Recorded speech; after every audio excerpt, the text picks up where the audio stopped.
La Bible en un an. Ésaïe, chapitre 66. Psaume 74. Proverbe 24, 15 à 16. Lecture du 2 octobre.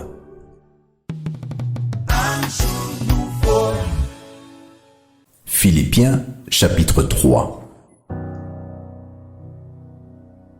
Au reste, mes frères, réjouissez-vous dans le Seigneur. Je ne me lasse point de vous écrire les mêmes choses, et pour vous cela est salutaire. Prenez garde aux chiens, prenez garde aux mauvais ouvriers, prenez garde aux faux circoncis, car les circoncis, c'est nous qui rendons à Dieu notre culte par l'Esprit de Dieu, qui nous glorifions en Jésus-Christ et qui ne mettons point notre confiance en la chair. Moi aussi, cependant, j'aurais sujet de mettre ma confiance en la chair. Si quelque autre croit pouvoir se confier en la chair, je le puis bien davantage. Moi, circoncis le 8e jour, de la race d'Israël, de la tribu de Benjamin, hébreu, né d'hébreu. Quant à la loi, pharisien. Quant au zèle, persécuteur de l'Église, irréprochable à l'égard de la justice de la loi.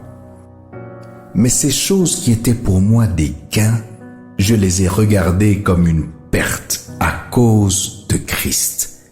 Et même, je regarde toutes choses comme une perte à cause de l'excellence de la connaissance de Jésus-Christ mon Seigneur, pour lequel j'ai renoncé à tout, et je les regarde comme de la boue afin de gagner Christ et d'être trouvé en lui, non avec ma justice, celle qui vient de la loi, mais avec celle qui s'obtient par la foi en Christ, la justice qui vient de Dieu par la foi, afin de connaître Christ et la puissance de sa résurrection et la communion de ses souffrances, en devenant conforme à lui dans sa mort, pour parvenir, si je puis, à la résurrection d'entre les morts.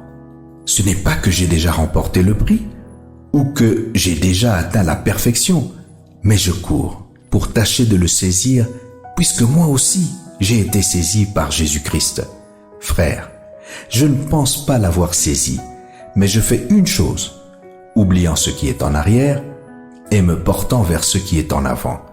Je cours vers le but pour remporter le prix de la vocation céleste de Dieu en Jésus-Christ. Nous tous donc qui sommes parfaits, ayons cette même pensée, et si vous êtes en quelque point d'un autre avis, Dieu vous éclairera aussi là-dessus. Seulement, au point où nous sommes parvenus, marchons d'un même pas. Soyez tous mes imitateurs, frères, et portez les regards sur ceux qui marchent selon le modèle que vous avez en nous. Car il en est plusieurs qui marchent en ennemis de la croix de Christ. Je vous en ai souvent parlé, et j'en parle maintenant encore en pleurant. Leur fin sera la perdition. Ils ont pour Dieu leur ventre. Ils mettent leur gloire dans ce qui fait leur honte. Ils ne pensent qu'aux choses de la terre. Mais notre cité à nous est dans les cieux, d'où nous attendons aussi comme sauveur le Seigneur Jésus-Christ, qui transformera le corps de notre humiliation en le rendant semblable au corps de sa gloire, par le pouvoir qu'il a de s'assujettir toutes choses.